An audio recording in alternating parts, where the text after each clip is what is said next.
Okay, so a little bit of a different setup, obviously, compared to what I've had before. I had a few problems, and I'm going to apologise now. I had hoped to get my slideshow to 4K, and it's probably not going to happen because there wasn't enough time. As I was clearing away from yesterday, it took a long time to clear everything off my desk and get everything else sorted out, so I didn't get a chance to do that. So I apologise for that. What I will say is that I suggest you get some food, some drink, make sure you are comfortable. There is a lot to discuss, and we have also got to do some DM prep, so we actually got to make something. I'm putting up a poll right now. This poll is intended to help you decide what you think is important. Hello, Aaron Arnold. I'm glad you can't wait. Hello, Fendar. Fendar is a patron. Welcome back, and I look forward to your input. It's always been very interesting and useful. So the poll for today is, do you want to make a new monster, which I can, or we can fix some of the D&D 5e monsters that exist. Like there are quite a few, and so I am happy to do that if you want to. And there is a poll there for you to vote on. You don't have to vote straight away. You can wait until I've done the slideshow presentation, and then I'll open it up to you for Q&A. And then obviously we need to then get some actual work done, which is actually make some stuff you can use, because that's the whole point. Of course, everything that I do here will go onto Patreon, and in some cases you will find it will go onto Patreon and it will not have a barrier to actually access it. Okay, right. So, hello Nacho Man, welcome back. And he is Nacho Man is also a patron. So yes, they support me doing this, so it's a weekly thing to make sure you get what you need. Okay, so let's get into the crux of this, shall we?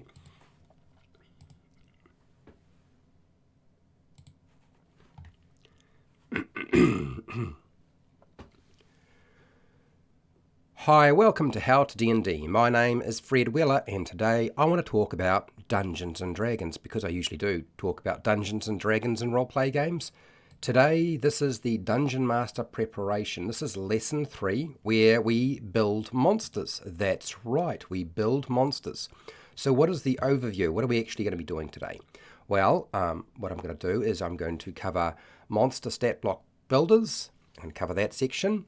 Inspiration for creating your own monsters, monster building process, what that looks like, some of the monster story questions you want to look at, and also some of the, I'm going to look at the D&D Beyond monster creator. They have their own monster creator there. There are lots of other monster creators. You don't have to use this one. You can use anything you like. And then I will give you some miscellaneous recommendations, like I usually do with everything that I cover on my channel. Now, the objectives for today are, I explain how to build monsters conceptually and stat block for Dungeons & Dragons 5e. Then we'll do some demonstration. Because the class session is only about 2 hours or just under, we'll probably get maybe at least the stat block done or the conceptual stuff done. And it'll be up to you to decide what part of that we actually do. There is a participation section. In other words, you will actually give me feedback, and we will build kind of essentially what you are looking for, or I will consider your feedback. That's always been the case. We're going to do a lot of that. This is how these live streams work. Now, I did mention D&D Beyond, and they have a homebrew monster builder for Dungeons & Dragons 5e. It's available for free, and you can access most of the resources without too much trouble. In some cases, there are some paid elements, but usually you're pretty good. Let's cover the first aspect, which is the inspiration for monster creation. What does that look like? Well, first off, like like everything that I do on this channel, I want you to brainstorm. So we're going to start off with a brainstorm on a page of paper using pen or pencil, writing words or drawing sketches. Okay, that's usually what we're going to do. And I would recommend using books and movies as inspiration for your monster creation. Google search, Pinterest, ArtStation, DeviantArt websites are all very good. You can even use video games, although a lot of stuff from video games has been taken from other media anyway. And then probably the most common thing, and this goes right back to TSR, is combining a real animal with a fantasy animal, or a real animal with another real animal to get a new monster or new creature. It's one of the most common things in Dungeons & Dragons is to mash monsters together to create something new. Okay, the monster building process, like what does that kind of look like? What's the basic gist of how that works for you when you're running your game or preparing for your game? Okay, create a monster concept. Usually that's where you start, is a monster concept, what you're kind of looking for. Describe the monster's appearance is usually a good idea. Select an image or draw a picture if you're able to. You can use things like Midjourney. This is an artificial intelligence software package. There's quite a few out there. A lot of them in beta, so you can use some of it for free and some of it you won't. You'll have to pay for. Or if you have children, get them to draw the monster for you if you don't mind their drawing skills, if you are afraid or unable to draw it yourself. Otherwise, you can just write down a description. Develop some sort of special abilities for this monster. There's got to be something that makes it special from everything else. Give the monster a name that matches the sort of monster concept. Now, monster names are difficult because there are so many monsters and the names for a monster have kind of all been taken, so this can take you a little while sometimes. Make up a story for your monster. Give it a history, give it an ecology, give it a habitat and lore for your monster. Give it some story elements, okay? It's not just a collection of mathematics. Build the monster stat block. I usually do this last, and this is the mathematics about how you actually build your monster. And of course, you're going to get a lot of advice on how to do this. And unfortunately, don't get caught up too much in the stat block creation. It's like chasing that mathematical unicorn when you try to get the perfect monster stat block. And this is usually where people start chasing things like challenge rating, like how difficult is my monster? Do I work that out and make sure it's exactly right? It's kind of like a guessing game to a certain degree, but we'll get into that more in the future anyway, so don't worry just yet because there's more to come. Right, now we've covered sort of the basic gist of how you go about doing that. Let's talk about monster's story. The monster's story, there's got to be a story behind your monster. Otherwise, you're not really playing a Dungeons & Dragons roleplay game. You're playing a war game. And actually, Dungeons & Dragons is not a war game. So the monster story. So I have enlisted, and thankfully I have to thank AJ Pickett for giving me some advice on how to lay this out for you. So these are the questions you need to try to answer. Where does the monster normally live? Okay, where does it normally live? Why is the monster currently in the location for this adventure here if it's not in its normal location or environment? What does the monster want? Monsters want something, like everything does. Or what does the monster want from the characters? That might be a different question. What makes the monster unique for your adventure from all the other monsters that exist? What makes it unique? What makes the monster scary? If it's meant to be scary, what actually makes it scary? So you've got to figure out what that is. And also possibly combine a few different ideas or abilities when you're creating your monster. That can help make it more unique. What does it feed on? It must survive on something. And then here's another question that feeds on from what does it eat, and that is how does it survive? What is the monster's territorial range? So if it has a lair or a place, a nest or some kind, how far will it range from that location? So what's its territorial hunting range? How far will it travel? How does the monster sense creatures or prey in the environment? So how does it pick things up? Is it using blind sight, its nose, its sense of smell, eyes? Is it feeling the tremors in the earth? There's lots of different ways that monsters operate. So you have to decide how your monster works in terms of the senses. What does the monster ignore? There'll be things that the monster doesn't care about at all, but things that it does pay attention to. So figure out what things your monster will ignore in its environment. How does the monster communicate? Is it just clicks and whistles? Is it through scent? Does it actually talk? You name it, you decide. How does the monster reproduce? That's, in other words, like how does it make offspring? If it does, some monsters don't actually give birth. Maybe they are simply created, so they don't have a way of actually reproducing. How does it change the environment by living in that specific location? because every creature that lives in a place or an environment, that changes the way that environment works and operates. So there's an effect on it. And monsters do the same thing. These are all story elements for getting your monster to have a bit of life to them. And I highly recommend focusing on that aspect at some point, particularly if it's an important monster and you're going to be reusing it at some point. Okay, the D&D Beyond monster creator. Like, how does this work? How do we go about building a monster for our game using this tool?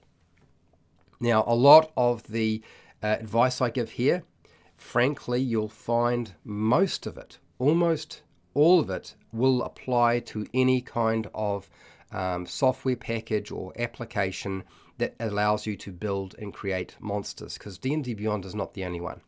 But for this one, you're going to sign into D&D Beyond, create a login if you don't already have one, select Collection tab, and then go to Homebrew Monster option. That's the one you want.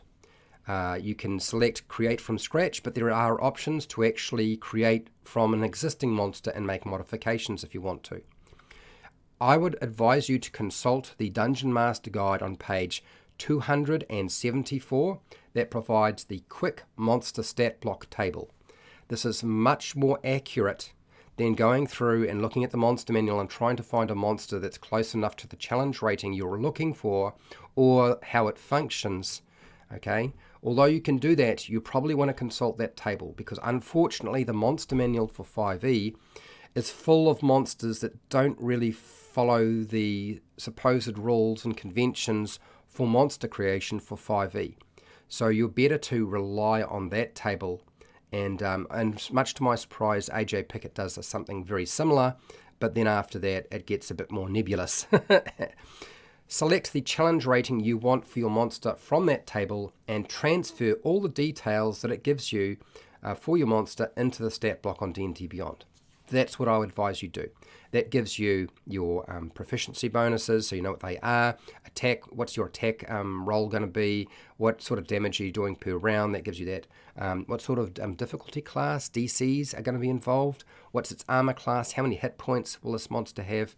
All of that is actually there. Okay, so transfer that information in. What is the role of the monster is our next thing. Now, like when we actually start doing what are we doing with it? You have to decide, what is it going to do? Is this a solo monster? Is it a legendary monster? Is it going to fight on its own? Is it the leader? Is it going to be leading other monsters? Is it a soldier that stands in the front line? Or is it an artillery monster, which actually, now a lot of this sounds like 4E, I know. Is it an artillery monster? Does it shoot stuff? Is that what it does well? Is it a control monster? Does it affect an area? Or does it cast spells? And is it a skirmisher? Does it zing into combat, do its thing, and then zing back out? Okay, can it move around very quickly? Build the monster's special abilities and attacks. The Dungeon Master Guide has a table on monster features, and you'll find that on page 280 to 281. It's just 2 pages just listing different monster features. This is an easy place to find what you're looking for. And of course, you know, if you need more detail, then you can go to a specific monster that has that feature. But I've used this table many times, and it's certainly sped up the process and made it a lot easier for me. Select the ability scores for the monster that makes sense. Okay, you don't need to select ability scores that you think make sense for a challenge rating. Okay, just make sense for that monster. Make your mathematical adjustments to the stat block for that monster. There's a lot of fiddling around, which we will do. And then finally, the last thing you worry about, once you've done everything else and everything's been tidied up, is then you're going to check your challenge rating with the 5e tools, if you even care about challenge rating. Because 5e tools, there's a website that has a challenge rating calculator. There's a website for it. So you don't have to do any of that yourself, okay? All you do is you make the monster, and at the end, we're going to pump in some details from your stat block into that tool, and the challenge rating calculator will do all the rest of the work for us. Okay, that covers the process of building our monster. I have some miscellaneous recommendations. Like everything that I do, I like to give you some advice about what you might want to do or consider doing in your game. And so there's where we're going to finish. And this is what I have to say to you. The monster will always feel unfinished. Like whatever monster you make, it always feels like you could have done more, and that you need to spend more time on it. So don't let that perfectionist aspect of you stop you from completing the monster. Okay? Sometimes things are just good enough. It's easy to get fixated on the stat block, as I said. Okay? You wind up spending all your time on the stat block, and the aspects of your monster creation get sort of lost. Like the story element. You still need to have that. So don't get fixated on one aspect, and the maths can often take a long time. Avoid judging the value and quality of the monster that you create, because you aren't likely to be making this to sell in the open market.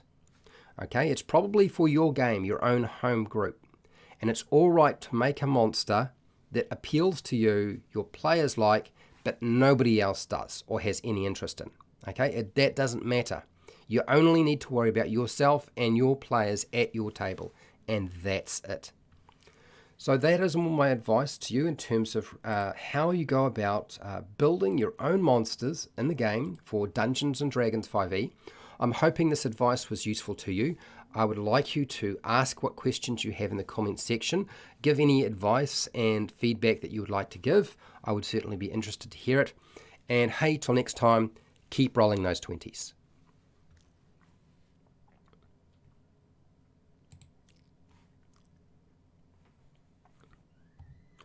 Okay, I'm not gone. I'm just going to switch over cameras. And let's just go through the chat fairly quickly.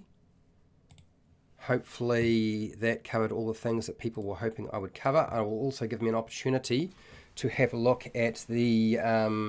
oh, she's a very quiet day today. There are not too many people here. Obviously, rerunning these classes is becoming a problem. Let's have a look at this poll. I will give people a chance to sort of respond. I get the feeling that we might be fixing some monsters today. Okay, so out of 7 votes, that's not a lot of votes, but out of the 7 people that are here, you have voted that you would like to fix some of the Dungeons & Dragons 5e monsters. Well, I hope you have considered what monsters you would like fixed. I'm going to suggest let's fix the zombie and let's fix the rust monster.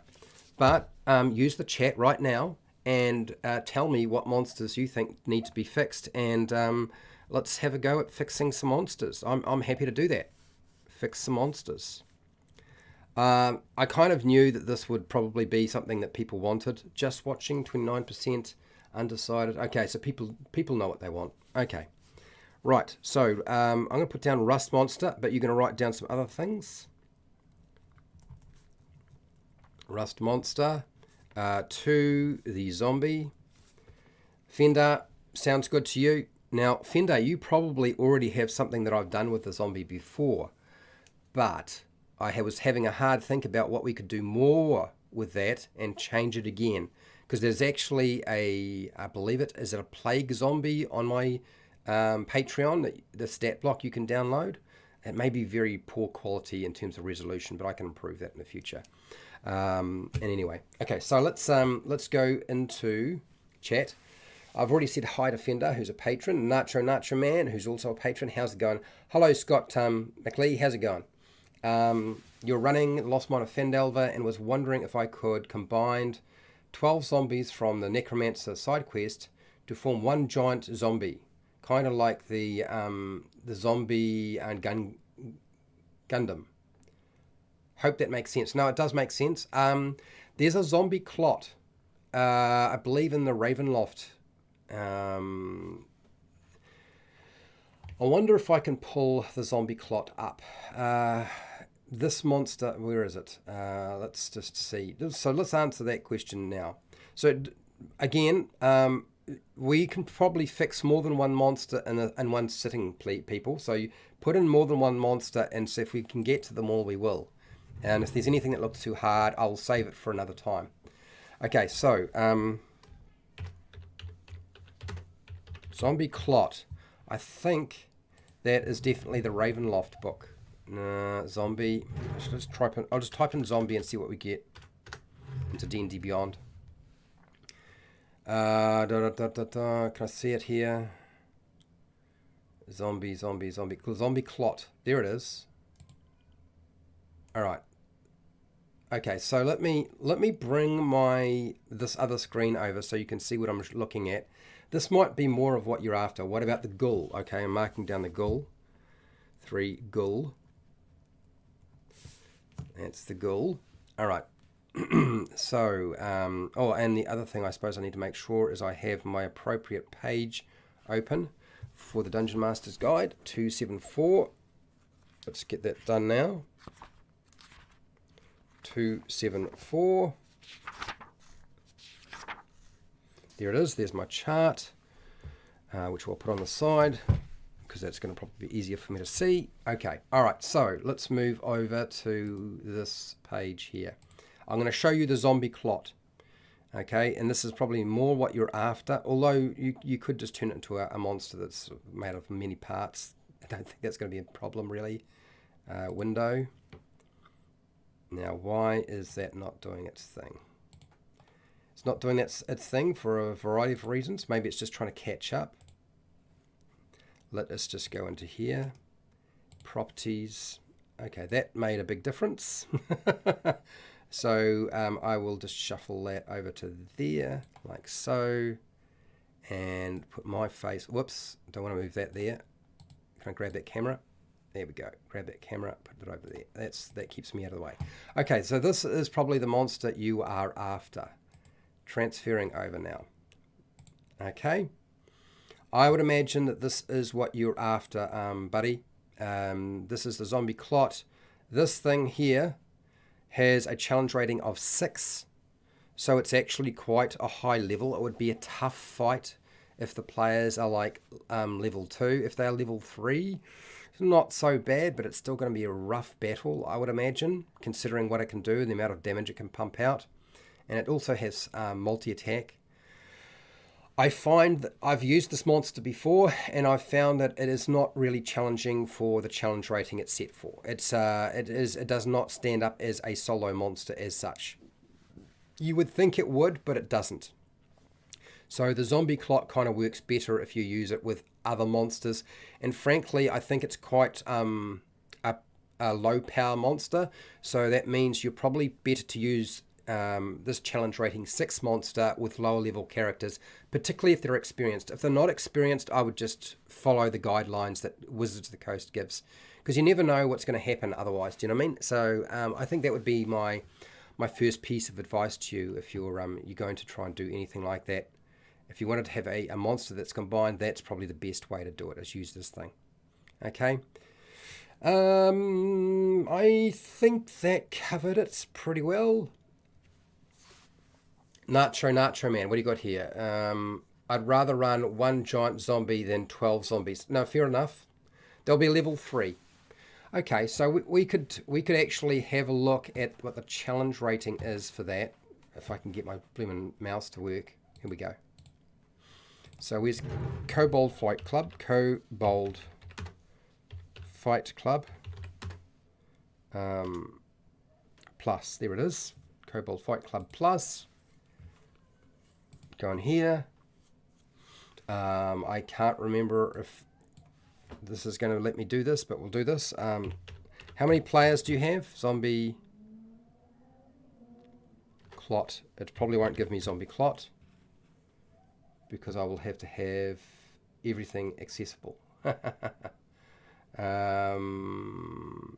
What is that? What else is a challenge rating 16? Actually, it probably doesn't matter too much, frankly. And then clear, zombie, filters. Not going to let me do this, really? Okay, all right. Yep. Sorry, I can't find it. I was just looking, and for the life of me, I can't find it. There are 4 of them at level 3.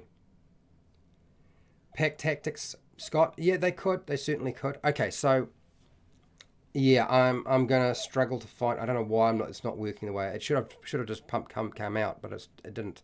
Pump and Zombie should come out, but nothing. So yeah, I'm not entirely sure if this is going to work for you or not. So instead what we will do is we will transition over back to D&D Beyond. And I'm going to go for the, let's make a monster. Well, not make a monster, we are going to fix some monsters. That's what we'll do today. Let's fix some monsters. D&D Beyond. All right. Okay. So, where are we? It's not break time yet.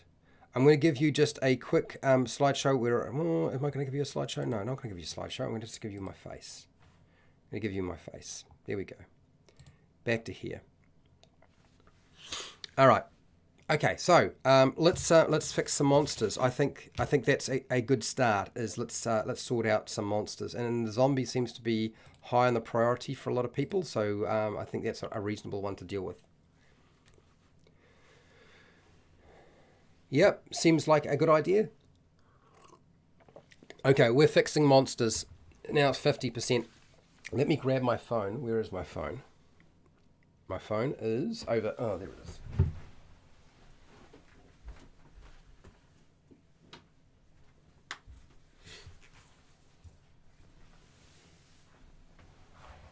Okay, climbing back into the saddle. It's like getting in and out of a car nowadays.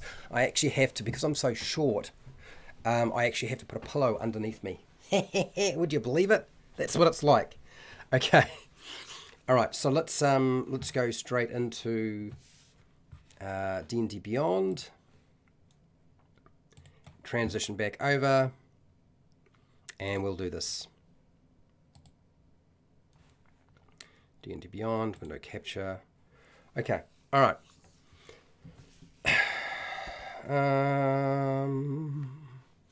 Yeah. All right. So 3 monsters is probably not going to be enough. We can probably fix more than 3 monsters in an hour and a half. So I would suggest you keep pumping in different monsters that you think need to be fixed, that you're having problems with, or you don't like the way they work, because all they do is bite and claw, which is kind of a pain in the butt in it. And we will do our very best to try to sort of improve them in some way, to make them do what they're supposed to do, because some monsters in the past, you know, they did exactly what they were supposed to do, and now they just don't. they for some reason they took something else and it didn't work.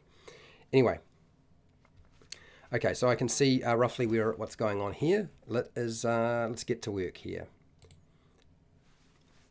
First monster, zombie. Going over to collections.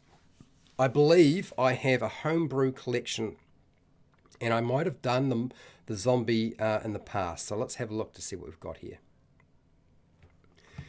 Scrolling down, the cursed zombie. This may well be what I put up on my Patreon at one point. I don't remember if it is. It might well be. And if it is, great, that's the right one. Otherwise, if it isn't, okay, we can sort that out. So I'll have a look at that. Otherwise, we might just make a plague zombie instead. Let's just have a look at this. What did I do with this? There were a couple of things that I did. If I remember right, here we go. This is the cursed zombie. This is where... Now, here's the thing. The biggest problem, and you'll tell me whether you agree or not, I think the biggest problem with the zombie is that it doesn't do anything. All it does is slam, and I believe, does it even have a bite? It may not even have a sodding bite to the thing. Do you know what I mean? That's one of the biggest problems I find. Is that when you look at a zombie, it's easy to hit. It's got a bunch of hit points. It's got a challenge rating that means very little to you, and it's got that undead fortitude. But there's nothing scary about it. You don't have to worry about it passing on a curse or picking up a zombie plague. And this is one of the things that you kind of expect from this monster, right? Is you expect it to be able to do something like that, and it does nothing like that. And that's part of your problem. So what I need from you is, do you think that a zombie's infliction that it puts onto somebody else should be a curse, or should it be a plague? Should it be a disease? because I think that's what's missing from the zombie. You tell me now in the chat whether that's what you think is the issue, because I think that's the major issue with the zombie with regard to 5e, is that it doesn't do that sort of thing. And I am happy for us to make a zombie that is more of a plague. Yes, so there's only a slam, there's no bite. I feel like a zombie would definitely be biting. It's not like it would slap you to death. Do you know what I mean? What do you got here? Scott, I use a con check with a low DC for diseases. I don't use low DCs for any of my monsters. The reality is at level 1, I don't make any of my DCs lower than a 13, because the DC that the player characters have are likely to be a 13. We still want them to have a chance to actually eliminate this problem. Right, if it's a disease, then we can use remove disease. Remove disease. If it's a curse, remove curse. Things like that. Paladins can do a lot of this. Disease. Okay, I kind of dig a curse vendor. So Maurice likes disease. Nacho Man likes disease. We actually already have the cursed zombie as it happens vendor. So what I can do is I can screen capture this and give you a much better version of it up on Patreon, since this is already done. But what we can do is we can take some of the elements of this. It won't be exactly like this, but we can take some of these elements and we can actually transfer them into our plague zombie. Now the plague zombie needs to have other things like you can't be healed. So when you have the plague, you can't be healed. And we need to stretch out the time period with regard to how long it takes to become a zombie yourself. Because that's what we want to do, is we want to turn our player characters into zombies, correct? I'm pretty sure we're going to agree with that one. So let me just see if I can go into here. I believe I had set everything else. So to give you an idea, if you have a look at the table in the Dungeon Master Guide, you'll notice that all of the challenge rating 18, got a quarter, 1/8, half, they all have a saving DC of 13. There's never a 10. There's never a 10. So when you see that sort of thing in the monster manual, it's because they decided to tame down the difficulty because they were worried that people would not play the game and they would get butchered. Okay, so you should never really have a 13. If you look at that table, nothing should have a DC lower than the 13, which is why this monster doesn't. All right, let's go into edit and let's see if I can actually make a copy of the thing. Okay, save changes, basic information. I may not be able to, but that's all right. I think maybe the easiest way for me is to actually take the bulk of the changes that I made for this monster and simply make a new zombie and then go from there. And it'll be the plague zombie because we want a disease this time. All right, so D&D Beyond, where are you? And okay, so let's just see if that screen has caught up with me. It may not have. It has. Good. I'm glad to see. Okay. I will actually move my face to hopefully where it won't be in the way. Will it be in the way there? You'll let me know in a second. I'll shift myself over to that side. Okay. All right. Let's see if that works. Right. So we're going to go into my collections. There's collections there. We're going to create a monster. We're going to use an existing monster. The zombie should not be hard to find, so we'll go down to zombie. It's going to take forever. Let's just grab a bar. There we go, zombie. There it is. Okay. So we're going to create from this using this as a template. Time to fix the zombie, right? Okay. Creating a copy. Right, well, we've done that. We've created a copy. We're going to call it the Plague Zombie. Do we want to call it a Plague Zombie or do we want to just call it a Zombie Updated? I feel like Plague Zombie is probably what it should be called, but you'll let me know in the chat. I'm going to call it Plague Zombie unless you want it just to be called Zombie Updated. This will be version 1. All these things here are going to stay the same for now. all of that we can just leave as it is because we don't need to worry about that at this present time. And I believe we need to make sure I hit the save button before we can proceed. Okay, I believe that is right. Save. See if that updates. Okay, there is our plague zombie. And it should give us the basics. No, that's not what I wanted. Back here. Home collection. Yeah, plague zombie does sound cooler. Maurice, I believe you. I agree. Plague zombie does sound a lot cooler. So let's go with the plague zombie. It should be here now somewhere. Why can't I see it? Copy of, copy of, copy of, copy of. Plague zombie. There we go. That's what we're working with. Here it is. So it's too close to the original, obviously, because we haven't done anything to it. But we will go into edit. And we'll go into this area here. And we'll be making an adjustment to it in a second. So first off, what I'm going to do is we're going to leave Undead Fortitude as it is. There's nothing wrong with Undead Fortitude. Undead Fortitude is actually perfectly fine. Its attacks are awful, so I'm going to use the plague zombie, the cursed zombie that I used. I'm going to take a lot of that information, I'm going to cut it,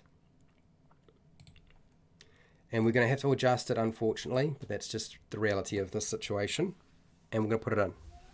Now you need to start letting me know if there are things you think this zombie should do.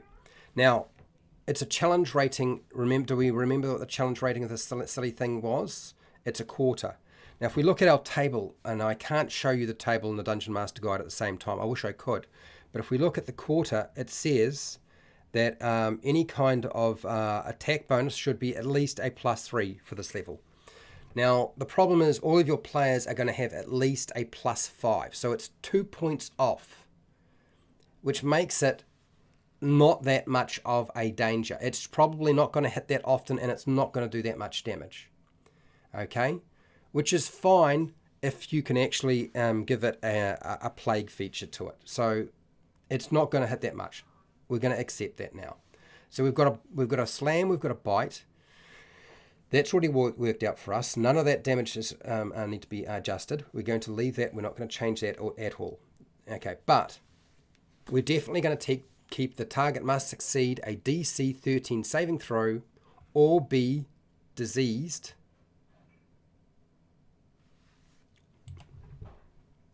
or contract disease. Now, it's not going to be 24 hours. We're not doing that. Or be or contract zombie disease. Did I get disease right? Okay.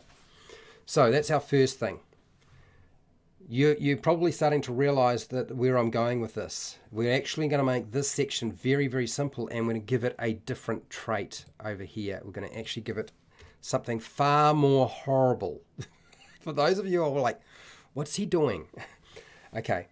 The curse is not a curse, so we don't need that element. The target is reduced to 1 hit point in 10 minutes and can't be healed. No. So this is actually one section we're going to remove.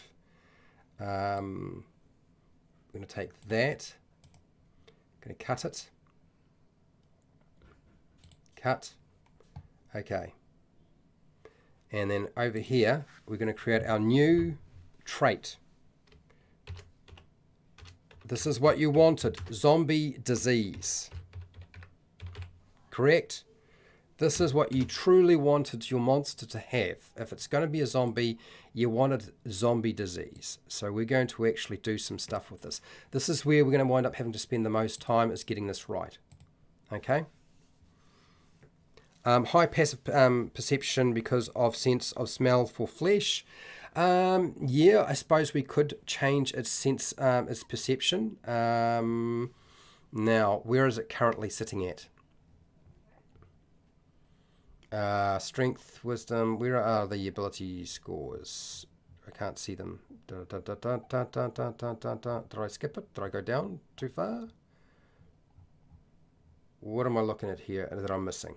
Strength score. Okay, here we go. Dex. So it's a wisdom. Now, the only issue I have with making it a giving it a really good wisdom score is that, like, we don't want it to be too difficult to deal with. We want them to be able to hit it often, but we want this thing to have the potential to be able to cause a lot of trouble, right? So a high passive perception. What's a way we can do that? We can give it a scent. We can keen smell. I believe there's a keen smell feature. If somebody remembers what monster that's from, then we can cut and paste it and put it into there and use that idea. But giving it a scent smell, a scent ability, a trait might be to do what you're talking about there. So we'll put here. We don't want to give it too much because remember it's a zombie. Make it too complicated, too hard to deal with. Senses. Did I put that in the wrong place? Special traits. Senses. Where are we?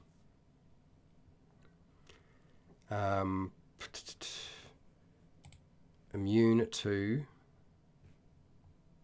No, that's not it there. Damage. Saving throw. Doesn't understand languages. Do. Blah, blah, blah. Okay, all right. We'll make a note here for now. Keen smell. I'll put that as a question mark. Hi, Scott. How's it going? When it dies, maybe spreads the plague around him. So here's where my head's going with this zombie disease thing. This is where the most of it's going to happen, right?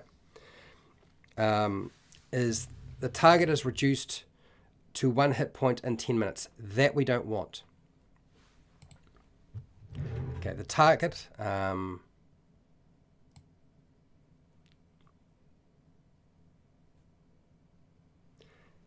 So we're going to get rid of this. The target. Now, there's another thing we needed to consider is we've got an attack roll and we've got a saving throw. So the attack roll does damage, but the saving throw is getting it. So the target that has zombie disease can't be healed. So you can't be healed. That's one of the problems of being hit by this thing, is we don't want them to be able to heal at all. Okay. Now, only the remove curse is not going to work. So we need to think about, the paladin has the ability to remove disease. We want to force the paladin to be able to do this sort of thing. That's actually a good thing, even though it means, okay, you know, that they might have a few problems to start off with. But we definitely want the paladin to be able to remove, and also spells that would do that. That's the wolf has it. Good, thank you, Fendar. You're right. I was thinking it had to be an animal of some kind. So let's bring up the wolf. Monsters, sources. Where are you, monsters? Here we go. Wolf.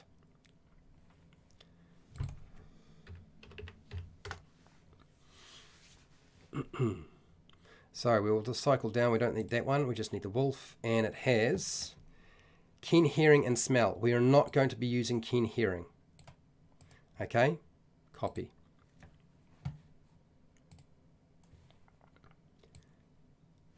We will get rid of this. We'll put this in here. Paste that. So keen smell. That's all we want.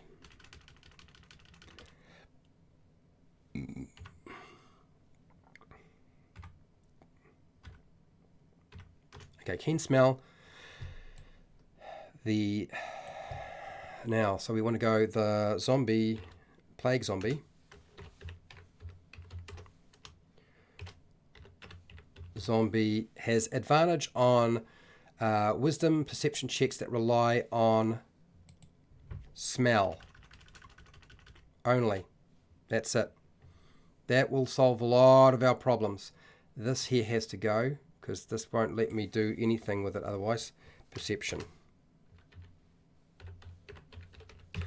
If I remember right, anytime we had a link, it wouldn't let me actually share the file with people. Okay, so the target that has zombie disease can't be healed. We also want to cause some hassles for it. So every 24 hours, our character who's got this, or creature who's got zombie disease, needs to lose another hit point. Okay? Every 24 hours, the creature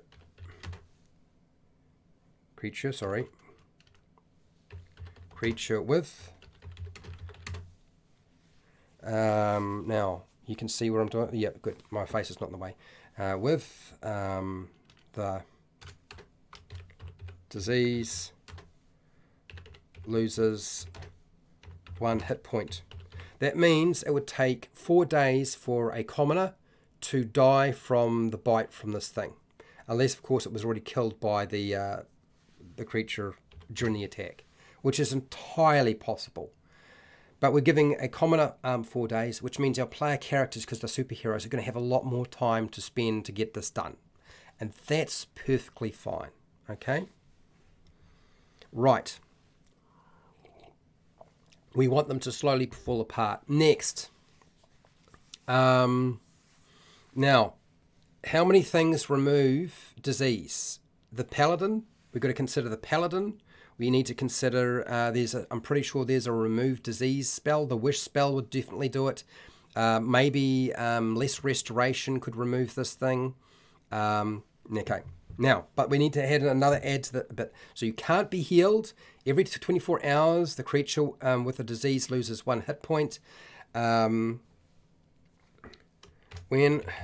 the creature diseased creature has reaches 0 hit points,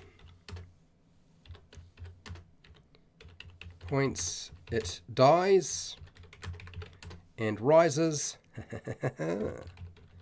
as a plague zombie.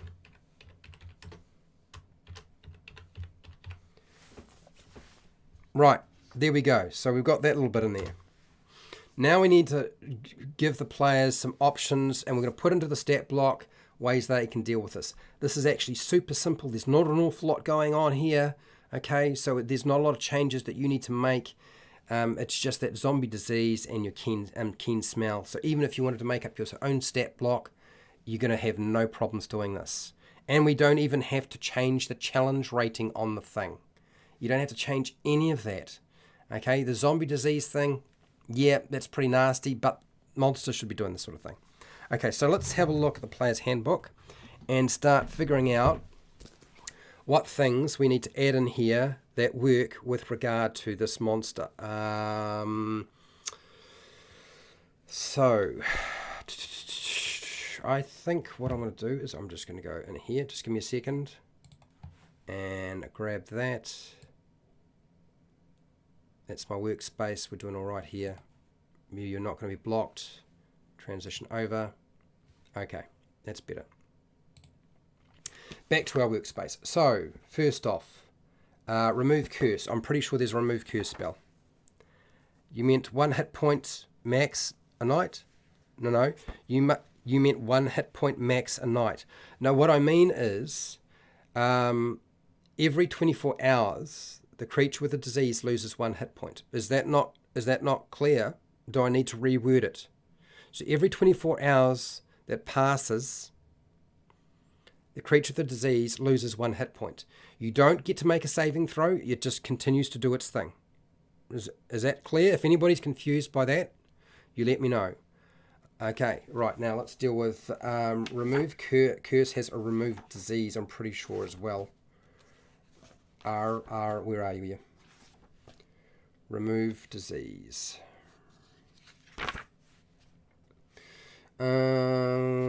Remove curse. There used to be a remove disease, I'm sure. Oh, maybe they don't have it in 5e. That's probably what it is. It probably doesn't have a remove disease. Lesser restoration is potentially, I mean, the wish spell would do it for sure. Lesser restoration, greater restoration. Those are all spells that might potentially do something about a disease. Restoration. Let's try greater restoration. Definitely should work. Greater. Look up that.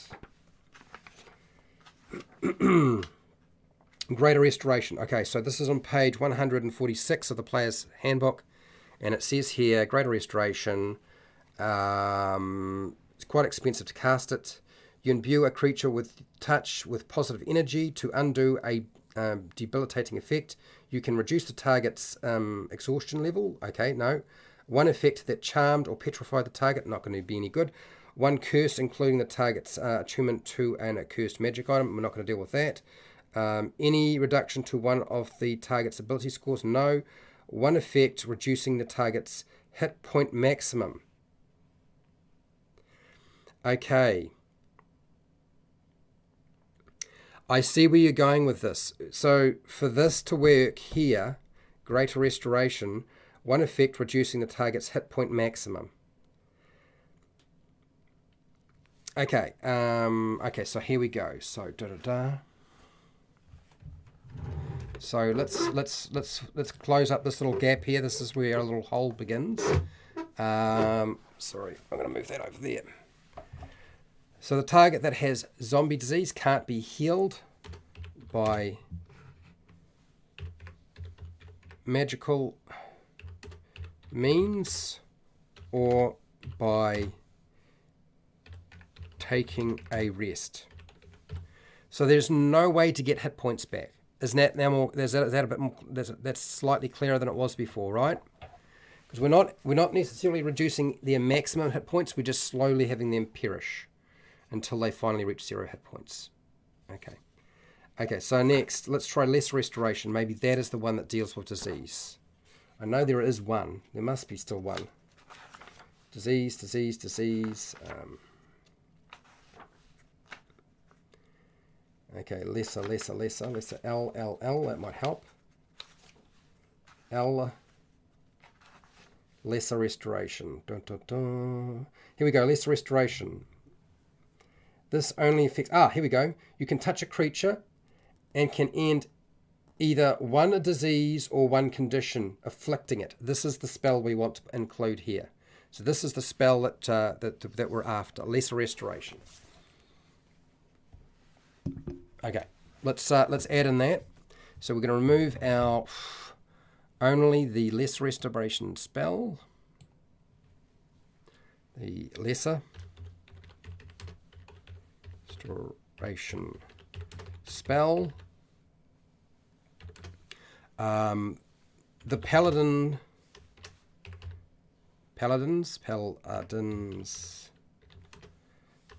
lay on hands. Special feature. I believe that's what it is. A special feature.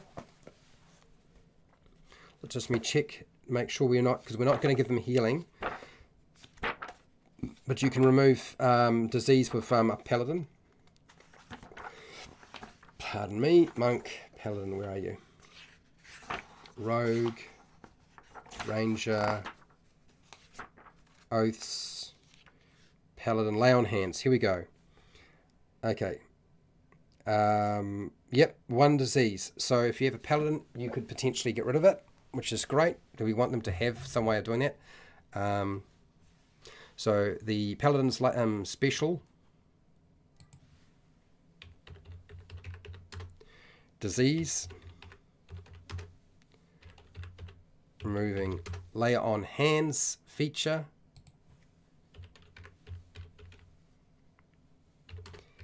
Any ability that removes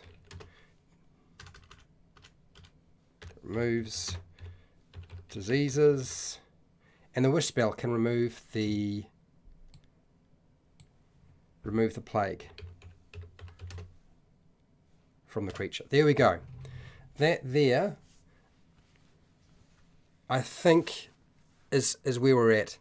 It is supposed to be a nasty. It is supposed to be. Zombies should be nasty. Like, The thing is, and you're looking at this and you're thinking, oh, this is way too much, Fred, but it's not, and I'll explain to you why.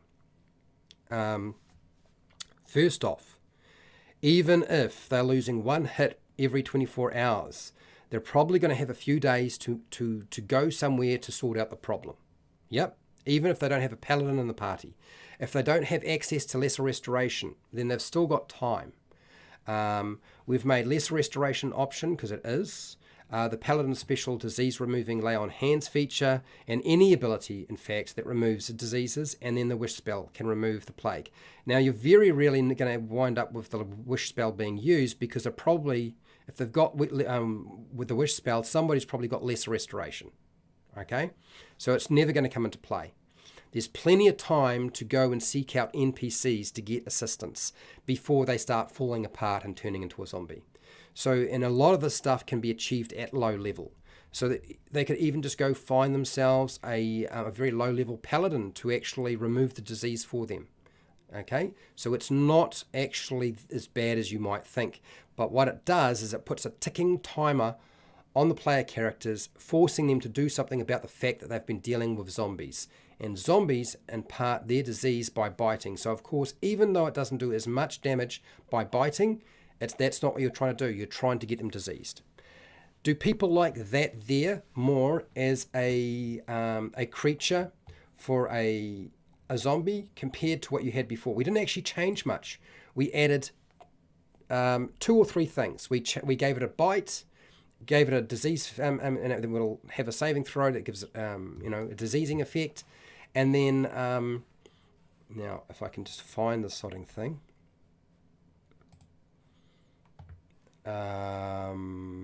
Let's go back and see if I can find the view homebrew monsters. Don't want to go there. I will give it a new version, and we'll see what the final product looks like. Those of you who are on Patreon, I'll put it up on Patreon. Okay. All right. Now, my collection. Let's go into here. It should come up now. Plague zombie. There it is. So there is our plague zombie. The stat block's a little bit bigger than it was before. It is essentially the same. Okay. We can have a look at the numbers on some of these things, but ultimately I think you'll find all the numbers work perfectly fine by using the quick build. Do you know what I mean? All right, so what have we got here? Arsenal Jamie 22. Hi mate. Hello Arsenal 22. Sorry it took me so long to get spot your message. I've been working. You feel that's much better as a zombie? If you were having zombies in the game, even at low level, the players have got an opportunity to deal with it before things are over for them. Okay? Fendar likes it. Nacho Man likes it. Good. Blitz 99. Hello. Make it unique without it being overwhelming seems fine. That's exactly it. We've made it unique without it being overwhelming. Even though the zombie disease seems terrible, you're only losing 1 hit point every 24 hours. You can't heal, okay? And something as simple as a first level paladin's... Is it first level that paladin gets lay on hands? I think it is. Like a first level paladin has lay on hands. So yeah, you've got one in the party, or you have to go and find one.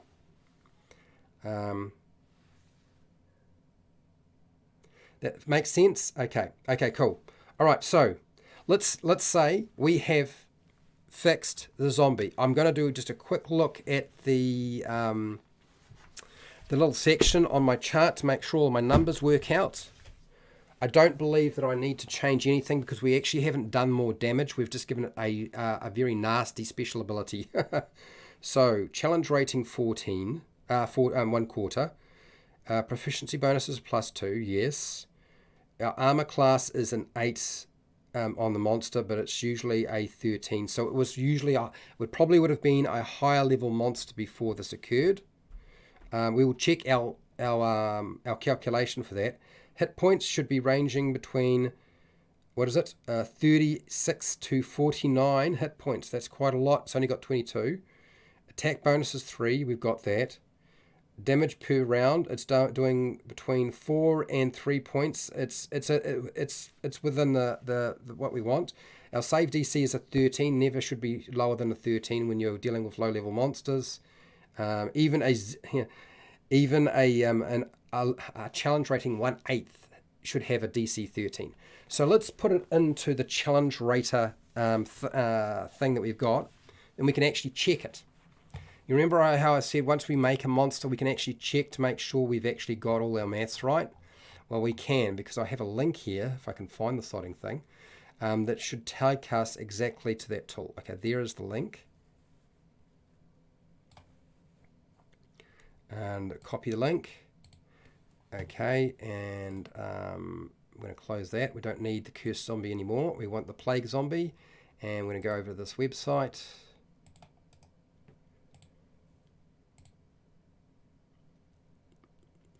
Okay, so this here is 5e Tools, the challenge rating calculator. This is where we pump in our details to see if our challenge rating is correct. And are you going to be able to see everything? Let's just see if I can make my face smaller. Yeah, I'm going to need to be, I'm way too big for this, so I will shrink myself down a little bit so you can actually see what's going on. There we go. All right, now you can see all the details. Right, should be nice and clear and obvious now. And let's get to work. Let's get our numbers in here.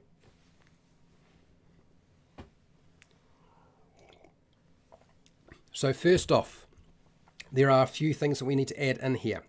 Enter the expected challenge rating of the creature. Expected challenge rating is supposed to be 1/4. 1/4, I believe. 1/4. Come on, get it right.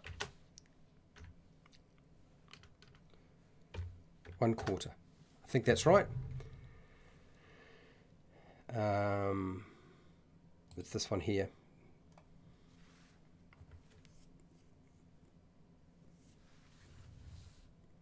No, that should be fine. Okay, so let's do this. Hit points. How many hit points does it have? It has 22 hit points, this monster. Its armor class is an 8. You'll notice that it's starting to calculate the offensive and defensive aspects of this thing by putting these numbers in, but we're not finished. The size is medium. We've got that. Our hit dice. How many hit dice does the bloomin' zombie have? If I remember right, I can't exactly remember. It's got 3 hit dice, doesn't it? 3. Number of hit dice is 3. And is it a D8? It is a D8. It's a D8. Constitution modifier was actually quite high on this creature, wasn't it? Constitution is a 16. So we'll add in the 16. 16. Damage per round really is only about 4. Our attack bonus DC, our DC saving throw is going to be a 13, as it should be. Uses saves. It does use saves. Oops, that's too much. How did I get a 23? 13. There we go. Better. Okay, vulnerabilities. I don't know that it does. A zombie have vulnerabilities? I can't remember. Does our zombie have vulnerabilities? It's not vulnerable to anything. It's not even vulnerable really to radiant damage. Although it does have a special effect ability that gets shut down by it. That's not a vulnerability though. Resistances and immunities. It does have an immunity. It's immune to poison damage. So let's go and put in our immunity. It has an immunity.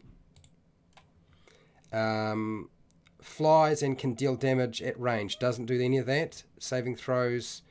Saving throw proficiency. It's in the range. Special abilities, anything that here that we need to pick up and see if it fulfills part of the required criteria. It doesn't have aggressive, ambush, intellect, no. It doesn't have any of that. No.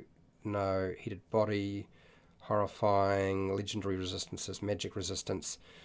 These are the things that are classified as actually quite significant in terms of abilities. This is why you have to tick these if you think that they've got it. but it doesn't have any of these particular monster abilities. So we're all good. So our challenge rating actually lists this. The true challenge rating of our zombie is actually a 1/8. How does that make you all feel? We actually made our monster more dangerous than the existing zombie. And its offensive challenge rating is 1/4, but its a defensive challenge rating is 0. And because of that, effectively, it's only 1/8. It's not actually a quarter at all. Is anybody surprised by that? Does it list Undead Fortitude? I don't believe that it does list Undead Fortitude as a... oh, there it is. It does. Undead Fortitude. Yep. So we got that ticked in. Did it change anything? No. Undead Fortitude didn't even alter the calculation.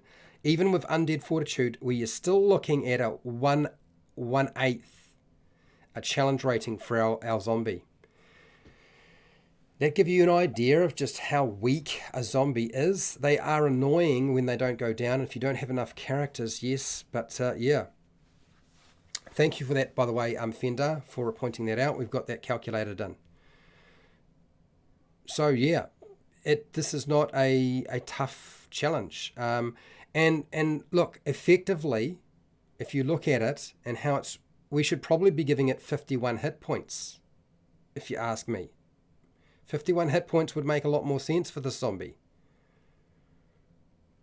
Now, I'm not going to put 51 hit points, okay? I didn't want to make that many changes to it. All I wanted to do was make a couple of slight changes to show you how to make the zombie do what it's supposed to do. The zombie should be something like this. This is what it should be doing, right? Okay. All right, so let's tick off their zombie. I reckon, since we've done some undead, let's try the rust monster. And please, people, by all means, type in some monsters you would like to have fixed or altered, and we'll do them today, okay? Because that's all ready to go. All of the things that we needed to have that are there. So now that we've done that one, let's go into here and start again. I believe that's the plan. Go into here. And let's do the rust monster. One of the things about the rust monster, and I guess something that we should actually sort of indicate is rust monsters are pretty close to what they were, but you've got to understand that a rust monster is not a significant threat for the player characters. Never has been, never will be. Unfortunate, but true. Unfortunate, but true. So let's go into create a monster. So I went to collections, create a monster. I'm going to use an existing monster. We go rust monster. Should be in here somewhere. Cycle, cycle, cycle.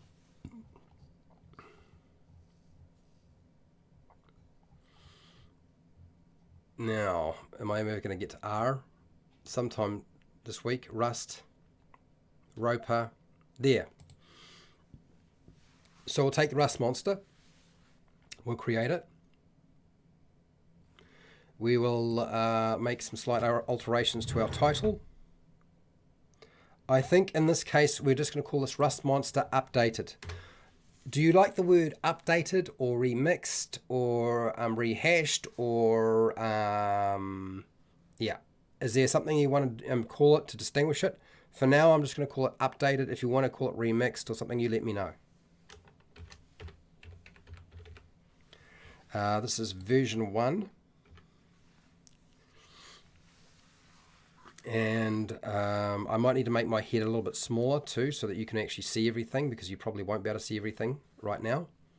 And then we need to go stroll on down here and save these features. There's not a lot that needs to be done to fix this creature, by the way, for those of you who are like concerned. Reimagined. Maurice, that's a good idea. I agree. Reimagined. Let me just go into OBS and just get rid of my face, because I'm blocking your view currently. So I can make myself smaller, and I can stick myself up the top a little bit, and then just transition over so you can actually see everything.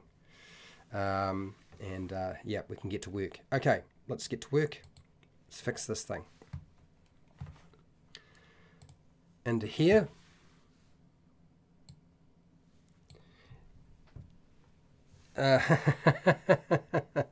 Reimagined, remastered. It could even be called remastered.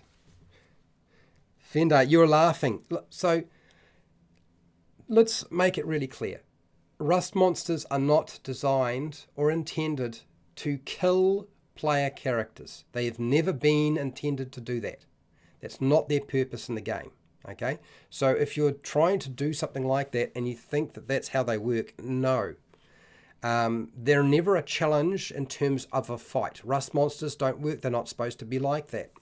Even if you send a herd at them, a herd of these things out, they're not supposed to actually, they've got no interest in the flesh of the player characters. They don't want to eat them at all. The only thing they're interested in is metal, because that's what they feed off. If they could eat metal that wasn't attached to a player character, they would do that over going and having to deal with a creature that's wearing armor, okay, or metal. But if they've got no other choice, then yes, they would go and feed on the metal that is attached or been held by another creature, provided it doesn't cause them too much trouble. So that's the only thing we need to understand. If that's what we're trying to do here, what was the purpose of the rust monster? One, the rust monster was designed to get rid of equipment, such as metal weapons and metal armor. That's what its purpose was. Its other purpose was to help a dungeon master deal with the players having magical weapons. So in the older version of Dungeons and Dragons, the reason the rust monster was so feared and so notorious was because it could actually rust a magical weapon. That's the biggest thing. So if the rust monster is never a threat as a fighting challenge, why is it there? It's a pest. A rust monster in the game, in terms of how it all looks, is a pest.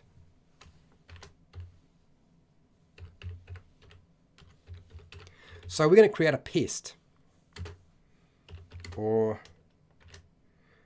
remastered. You let me know if you prefer remastered or reimagined. I'm happy with reimagined, frankly, but I'll put it there as a question mark for now.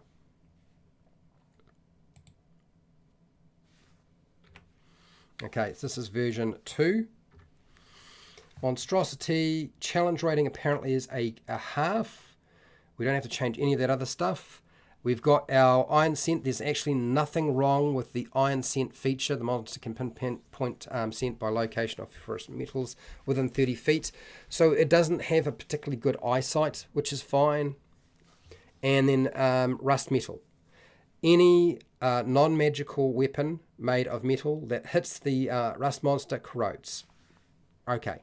After dealing damage, the weapon takes a penalty and a permanent and cumulative penalty of -1 permanently to damage rolls. If its penalty drops to -5, the weapon is destroyed. Non-magical ammunition made of metal that hits the rust monster is destroyed after dealing damage. So that's all there. So you probably already guessed where my head is going with this. Is this a slight change in the wording and we've fixed our rust monster? Okay. And it's going to take nothing more than probably taking out the word non-magical, and we've done it. And it will do what it's supposed to do. There's another thing to consider though. It's not like rust monsters used to automatically cause damage to a magical weapon, because a magic weapon had a chance of actually surviving. The zombie rust monster, I don't know. Do we really want a zombie rust monster? I don't think that you really want a zombie rust monster. Okay, so while you're looking at this, what I'm going to do is actually, what I think I should do is I should actually read out to you from the Advanced Dungeons & Dragons Monster Manual what the rust monster was actually like. Does anybody remember? Yeah, we're going to make it affect magic weapons. This is why the Bulette exists, the land shark, the rust monster, and the black pudding. They exist to get rid of magic items and weapons and armor. But magic items specifically, that's what they're designed for. They're there for no other purpose. Now, give me a second.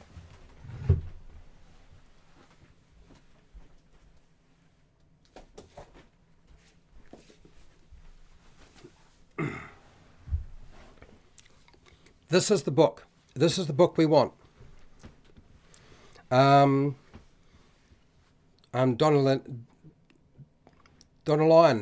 Is it Donalion? I think I keep messing your name up really badly. It needs its immunity to all magic and it's fixed. All it needs is immunity to all magic and it's fixed.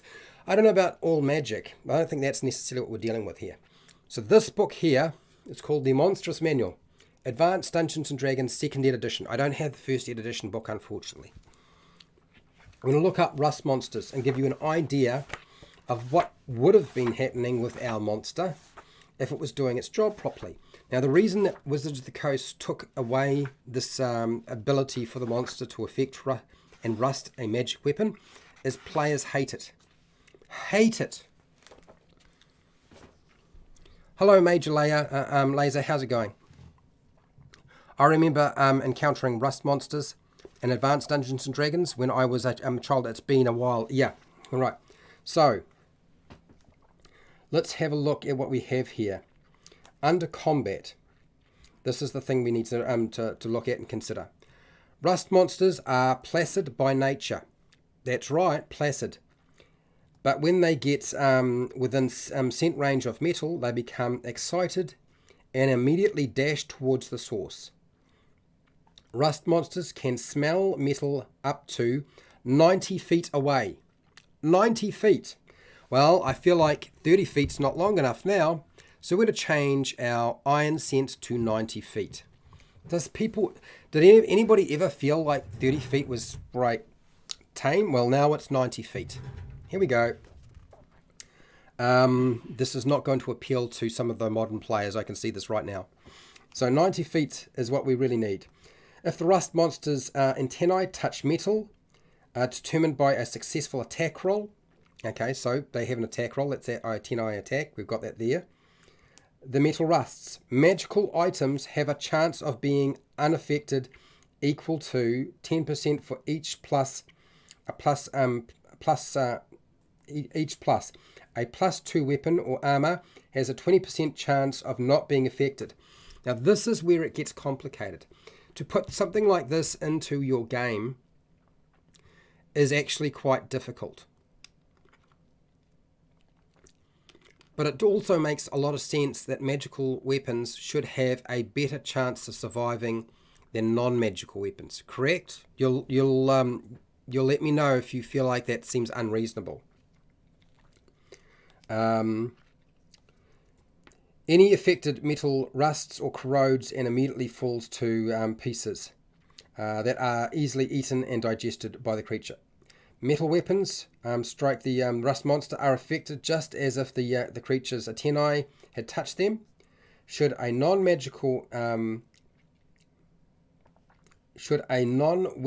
metallic magical item happen to make contact with the rust monster, treat it as a +2 magical weapon for the purposes of determining whether or not it breaks up. Okay, so that means weapons, armor. So we need to do something with this, correct? Rust monsters being none too bright, stop pursuing a fleeing party for 1 round to devour metal items, such as a handful of iron spikes.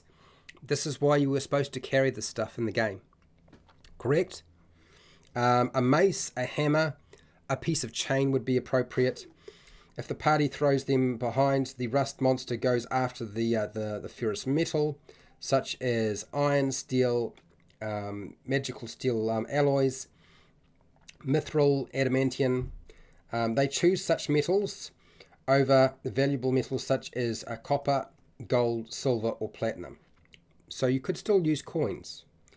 In fact, they would continue to pursue a party that just dropped a fistful of copper coins. Okay, so there's a few things going on here. So how do we build in there's a chance of losing your magical weapon right? That means it's not automatic, because that is the biggest factor we are now dealing with here.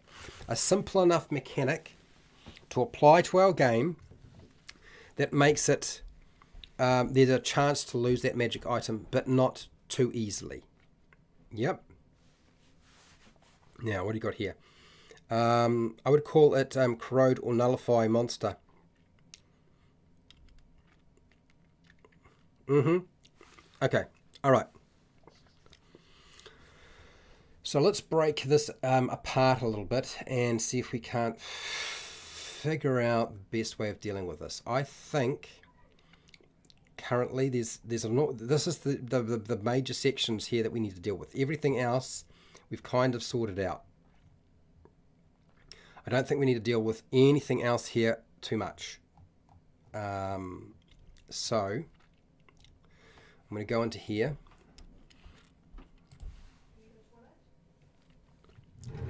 I'm going to go Rust Monster.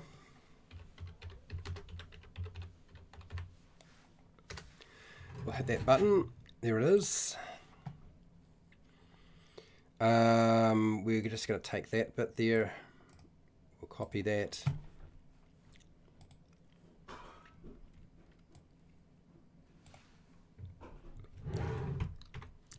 Hit this button here. Paste. Okay, until I... Alright, so the Rust Monster corrodes a non-magical ferrous metal object it can see within 5 feet of it if the object isn't being worn or carried. The touch destroys a 1 foot cube of it. If the object is being worn or carried by a creature, the creature can make a DC 11 dexterity saving throw to avoid the Rust Monster's touch. Now, you remember how I said DCs are like way too low? This probably needs to be a 13. That probably needs to be a 13. So we're going to change that to a 13. It's our next step. Remember, you're looking at your quick chart from the monster manual, from the Dungeon Master's Guide. On that page, I think it's 274. So we need to adjust that. All right, come back to this. If the object touched is either metal armor or a metal shield worn or carried, it takes a permanent and cumulative -1 penalty to the AC it offers. Armor reduced to an armor AC of 10. A shield that drops to 0 bonus is destroyed. The object touched is a held metal weapon. It rusts as described in the rust metal trait. Okay. Right, so there's a lot here. So how do we make this elegant without making it too difficult? How about you make the rust metal ability so it adds a penalty on DCs of the item instead? I think that might actually be a smarter idea. So here's where my head's at. We could just stick a DC 13 save on it to deal with the fact that it's magical. Yep, that's potentially a way of doing it. Okay, this is going to be the more difficult aspect of. I would have thought it'd actually be simpler, but if I have to give a percentage, that's more difficult. So we don't want it to do it automatically. Okay, any non-magical. Okay, so this is.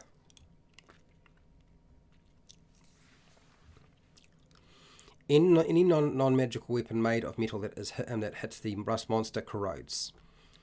Okay. After dealing damage, the weapon takes a permanent cumulative.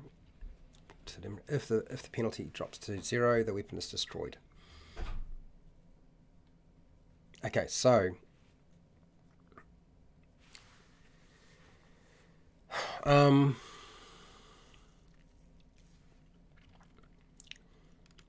so this is going to be the hard bit.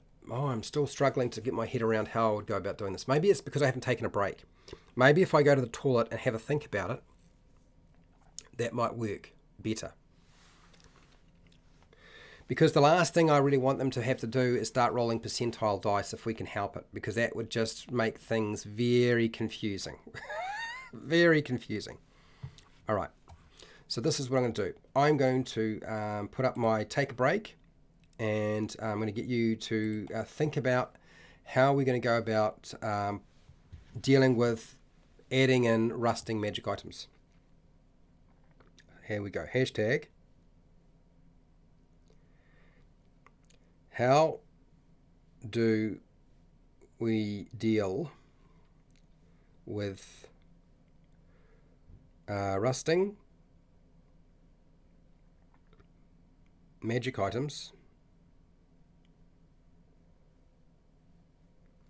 in a simple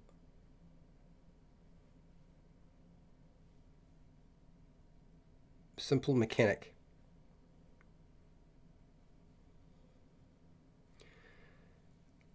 That is your question. That is your homework. While I go take a quick break and do a toilet stop. Okay, and then we'll come back and we'll do the do this.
Techness shut.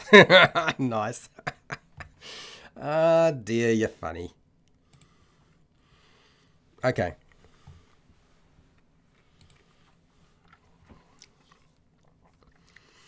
-1 DCs and current charges. Okay, So that deals with things with charges, but it doesn't necessarily deal with everything else. So that's the only hassle I can see with changing that with the rusting of magic items. Okay.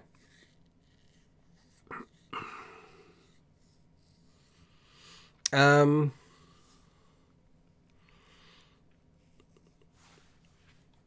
must be a nice and simple way to deal with this. And I keep falling back to we might have to use percentile dice. But that's just a mechanic that most people are just not used to. The mechanic itself that we've got here right now is already quite complicated as it is.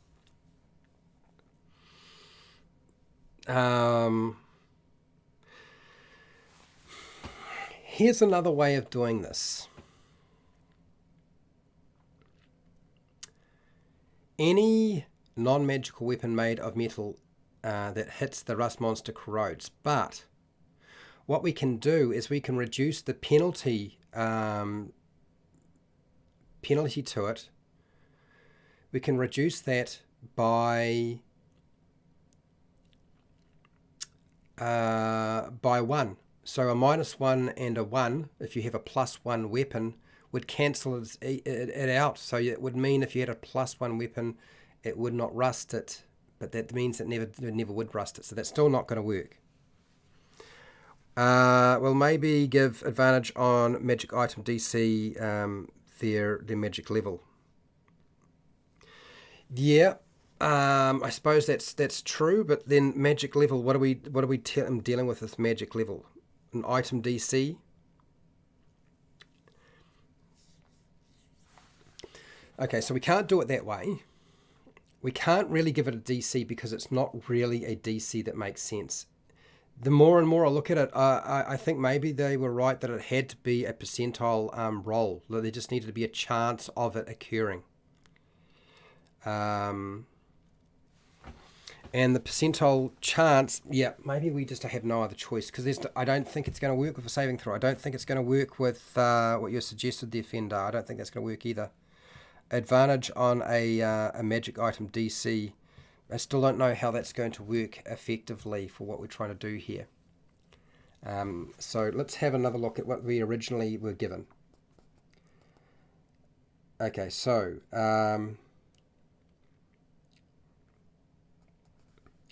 right, so it says here, if the monster touch metal determined by a successful attack roll, the metal rusts.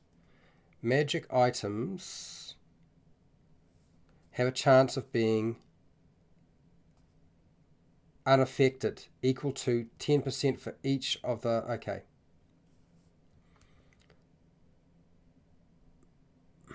So how does that look? So that means that if you... So that means that the chance of magic item actually being affected is actually still quite high. So there's a 10% chance it doesn't rust and a 90% chance it will rust. Show. I like +5 or +1 for a sword.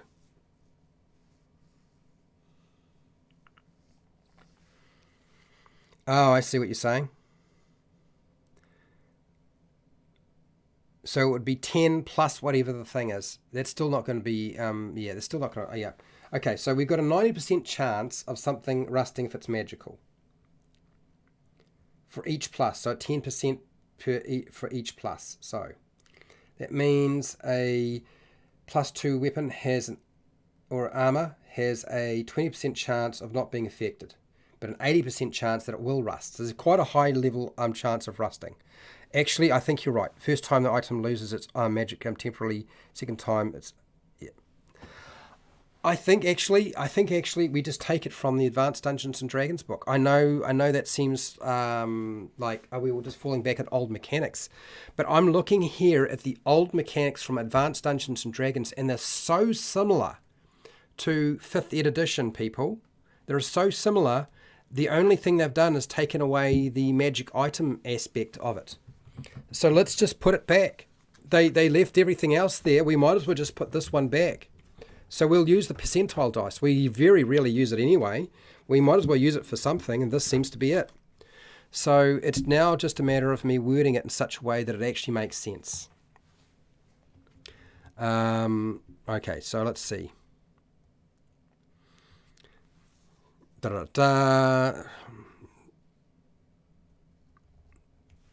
metal rusts. Okay.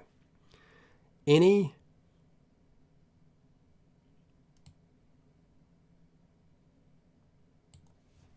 weapon, here we go, any weapon made of metal that hits the rust monster corrodes. After dealing the damage, the weapon takes a permanent and cumulative -1 penalty to damage rolls. If the penalty drops to -5, the weapon is destroyed. Okay.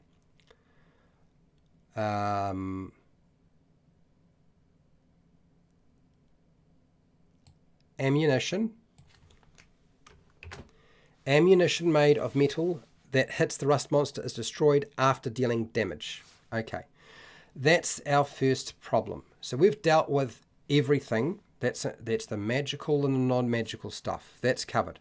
Now we just need to have the provisor, what happens with magical stuff. Okay, and this is where this is the section they must have taken out. Magical items have a any now is it hits or touches? 6 attack roll.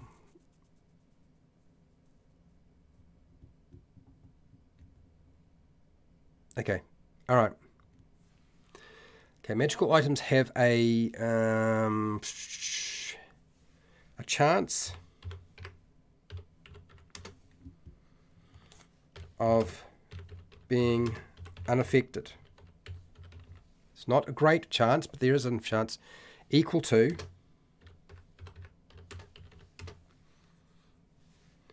10%. Here's the percentage button. 10% for each plus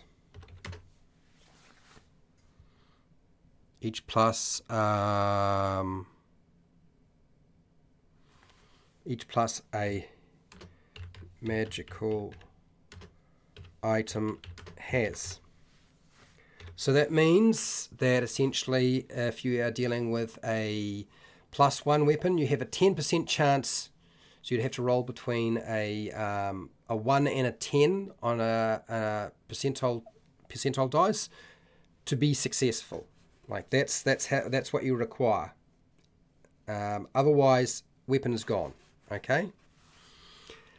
If you have a +2, then you have a 20% chance, which means so it's going to be you need to roll anywhere from a 1 through to a 20 for it to not disintegrate. That's probably going to be the easiest way to deal with this. We need to actually make sure we add in this line here.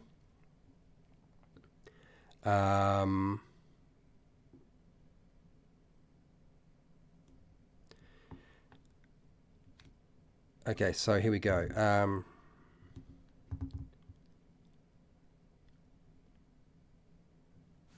Okay, all right, so here we go. Should a non-weapon, where is it, non-weapon metallic, did I get it right? Non-weapon.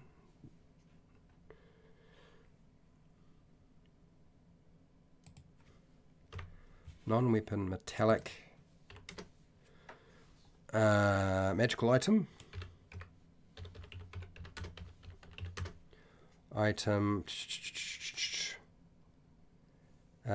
Make contact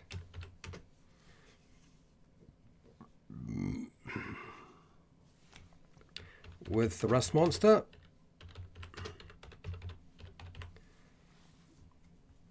What have we got here? Treat it as a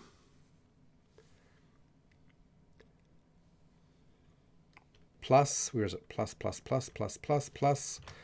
2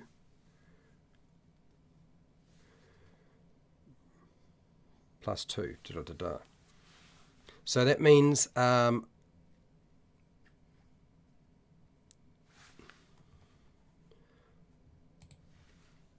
okay, so I think that's right. Any weapon made of that hits the rust monster corrodes. Okay. Or armor. Metallic armor. Sorry, forgot American spelling. Armor, metallic magic item, make contact with the rust monster. Treat it as a plus 2 item.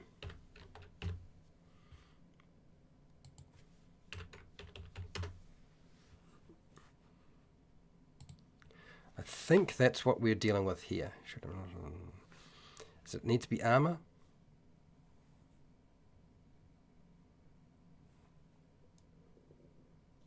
Okay, I think I'm struggling a little bit, but I think I'm getting closer. Yes, you need to do the D10 every time it hits or bites. So there's a very good chance that magic weapons are going to wind up getting bullsed up pretty badly. But what it does mean is that you don't necessarily lose your magic item straight away.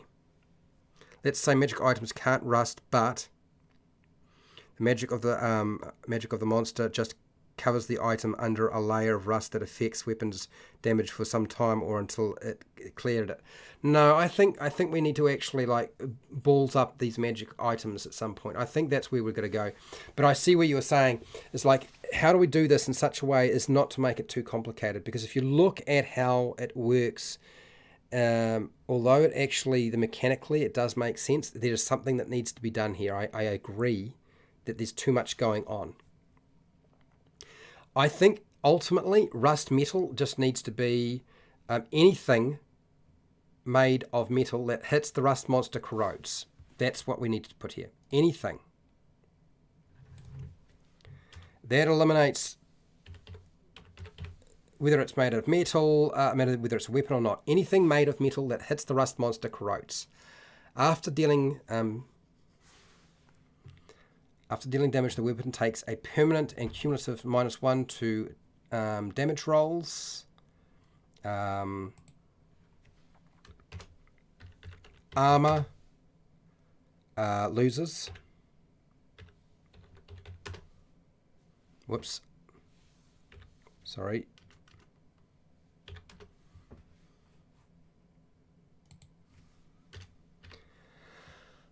Armor loses.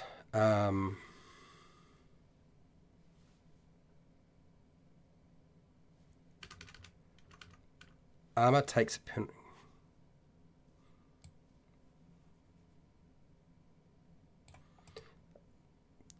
copy, paste, takes a permanent. We need to make it consistent so it's not complicated. So weapons, armor are going to be treated the same. Takes a permanent and cumulative -1 penalty to AC.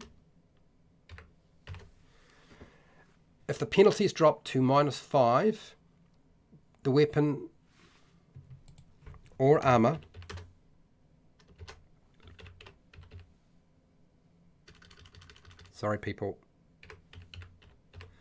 is destroyed. Ammunition made of metal that hits the rust monster is destroyed after dealing damage. Okay, so that there deals with that aspect of it. Okay. So we need to also add in, and just bear with me, people. This is quite a bit.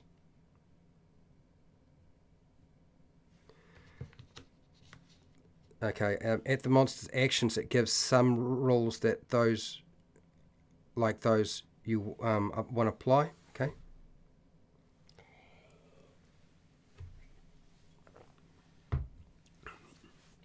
Okay, so here we go. How can we just condense this down? Anything made of metal that hits the rust monster corrodes. After dealing damage, the weapon takes a penalty. The weapon takes a weapon takes a penalty and cumulative -5 penalty to damage rolls. Armor takes a permanent and cumulative -1 penalty to AC. If it drops to 5, the weapon or armor is destroyed. Okay.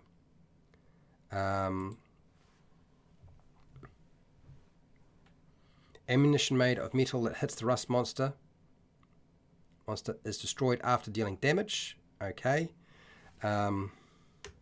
All other metallic items are destroyed.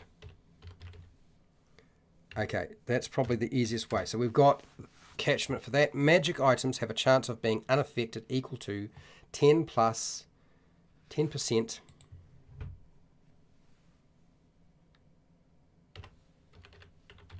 10% for each plus a magic item has. Okay.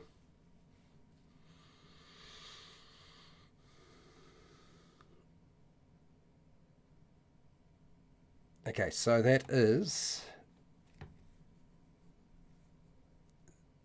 means that if you have a magic item that's made out of metal and it doesn't have a plus, it's gone. That actually makes a lot more sense. That's actually going to work a lot better for us, I think. Are there magical items with a plus 10? If so, they would have a 100% chance of being unaffected. No, there aren't. There's no such thing as a plus 10 on a magic item. Okay? So yeah. And I think if it's got a plus 10, it makes sense that it would not be affected. So we can actually get rid of some of the stuff here we've got here.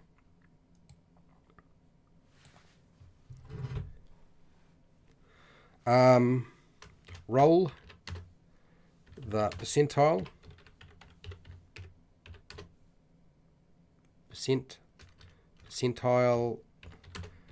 dice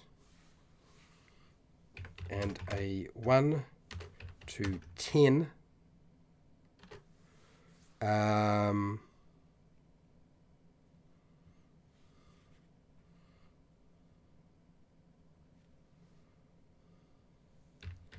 means a plus 1 magic item is unaffected.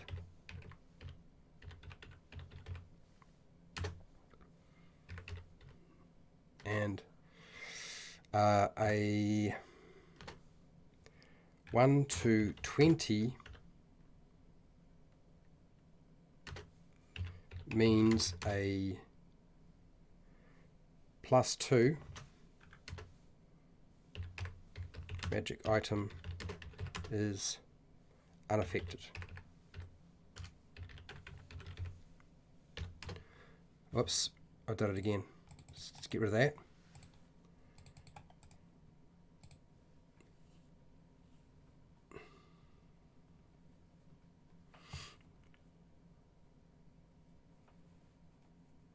Okay, so that gives us some perspective on that. I don't know that it's as clean as I would have hoped, but we had to put something in here. We've taken a statement that was about half that size and we've doubled it to deal with magic items. We're not straight out destroying magic items. We are giving them a chance to survive. Okay, so let's have a look here. I think you should word any other magic metallic magic item has a 20% chance since you have covered weapons and armor. Okay. Sure. No, Fender. No, that makes sense. Any other metallic magical item has a 20% chance of being unaffected. Okay, so I need to take out one of the lines that I put in here, don't I? All other magic items are destroyed. So let's take it this one here.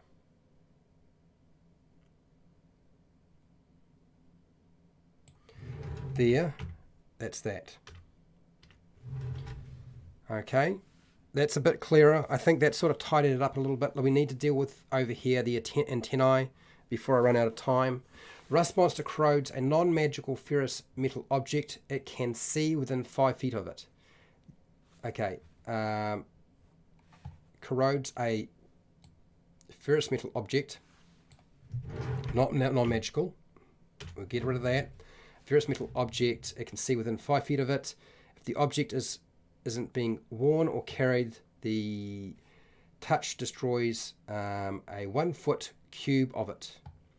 If the object is being worn or carried by the creature can make a dexterity 13, make a DC 13 dexterity saving throw to avoid the monster's touch. Okay, that's all fine. If the object touched is either metal armor or a metal shield being worn or carried, it takes a permanent and cumulative -5 penalty to the AC it offers. Okay, we've got that already kind of tied up. Armor reduced to an armor class of 10, or a shield that drops to a 0 bonus is destroyed. If the object touched is a held metal weapon, it rusts as described in the metal. Okay, the object touched. If the object touched is held, if the metal object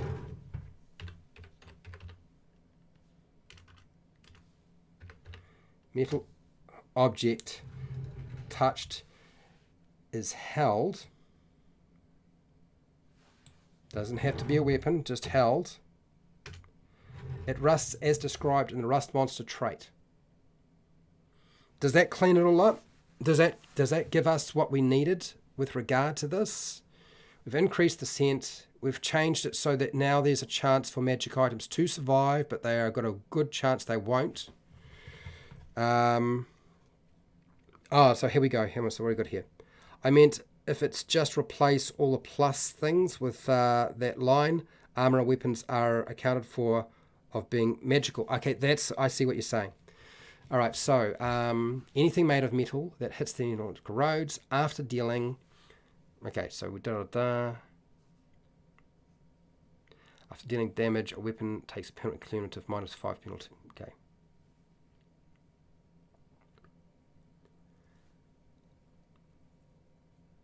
And armor. I can go and armor a -1 penalty to AC. That actually is probably going to clean it up. So comma.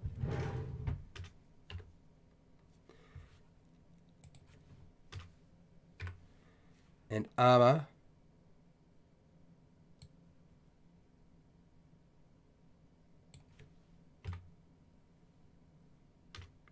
takes a -1 penalty to AC.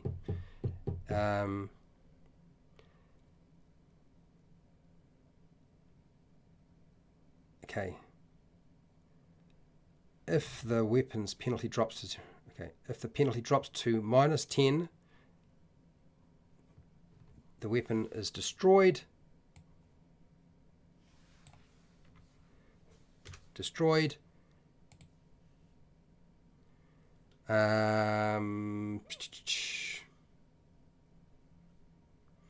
Okay, so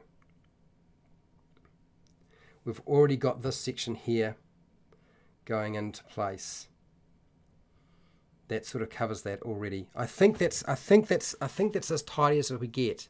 Ammunition is going to be destroyed no matter what, as far as I can tell. Although +1s, no, +1s would still be there. Magic item has a chance of being unaffected equal to 10% for each plus a magical item has. I think that's as clear as it is. Tell me, people, does that look clear enough to you? in terms of what I've put together, does that make it clear enough about what's happening with a non-magical weapon and a non-magical item and a magical item? If it's not magical, it's gone. It's going to have these penalties applied to it.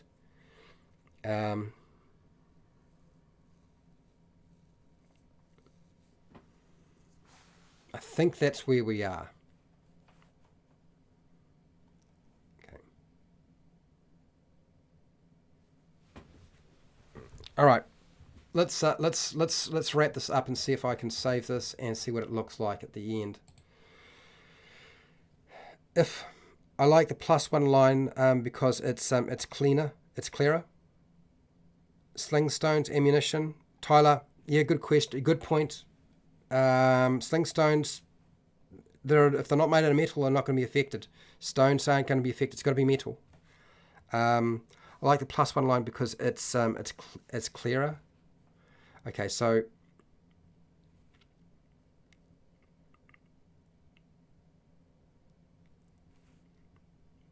where is it that I have missed? I think that last little bit there does help.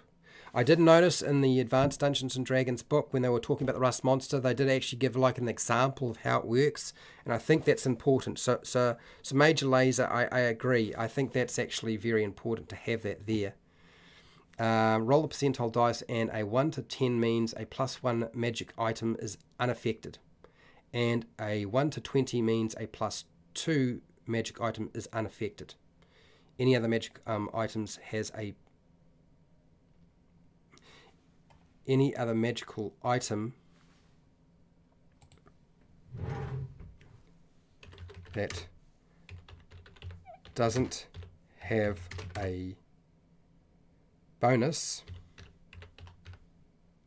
has a 20% chance of being unaffected. I think that's where we're at. You like the way I wrote it? I think we're actually there. I've just expanded that little bit there, and I think that works. I think that's where we're at. Okay, so let's save that. I'll put this up onto Patreon. I am open to making adjustments to this, people. Okay, if it's wordy or confusing, or you can see there's loopholes, then you'll let me know, and I'll go back and we'll fix it. Okay. So leave feedback. You can leave feedback in the chat if you like, but in the comments section when this live stream goes public, that's probably the best place. It has made rust metal a lot more complicated by about twice as much material. I've increased it by about twice as much. I haven't really increased anything else. I've made changes to the DC. I've changed the range of its scent, but everything else is essentially the same. So there's actually not much that's been changed. As a long-time Warforged player, rust monsters are quite scary. Yeah, I bet they are, Tyler. I would totally agree. They would be very scary. Okay, so let's leave it at that for now, and you will let me know if I need to make some adjustments. And we're going to get myself out of here and sign us out because we've done as much as we can. I'm going to leave that screen up for a little bit so you guys can screen capture if you're really that inclined. But I'm sure most of you will figure it out. And I would be very interested in some feedback, people, on that.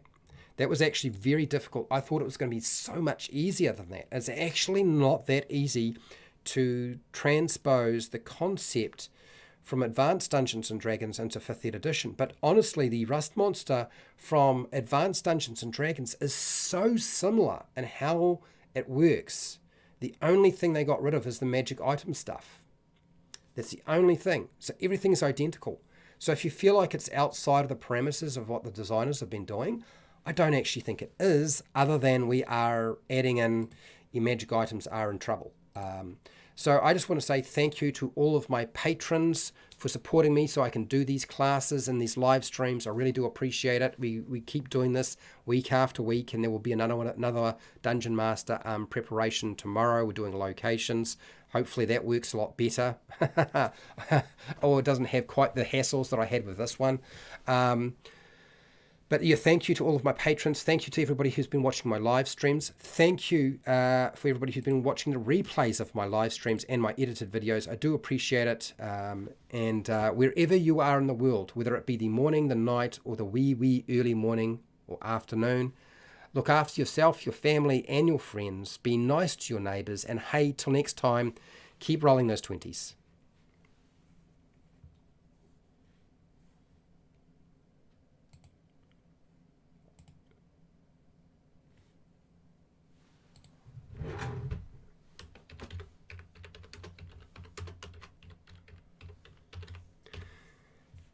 Maybe we'll get a chance to make a hat spider next week, or the next time we do this.